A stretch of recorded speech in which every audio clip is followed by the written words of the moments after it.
Я бы хотел, чтобы нас, волонтеров, все было больше и больше. Хочу пожелать, чтобы спорт Павлодарской области не останавливался в своем развитии, развивался дальше. Павлодардың трамвай паркінің толықтай жаңартылуын қалаған болар едім.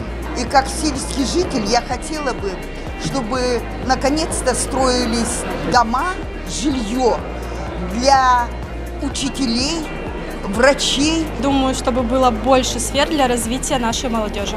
Биыл жылымыз облысымызда жақсы табыстар әкелсін, молшылық болсын, егінді болсын. Я думаю, наиболее актуальным вопросом является вопрос улучшения экологии. Я люблю свой регион.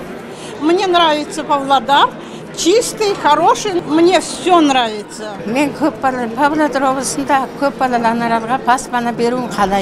Нам бы очень хотелось сильно уделить внимание спорту, чтобы дети занимались спортом, чтобы люди все занимались спортом. Мен мына Павлодар әкімінің діни ақауалға көңіл бөлгенін тілеймін. Конечно, ратуем за увеличение зеленых насаждений. И самый главный вопрос, который сегодня стоит, чтобы эти участки, которые выделяются под зеленые насаждения, были защищены. В целом, конечно, хочется, чтобы больше уделялось внимание благоустройству.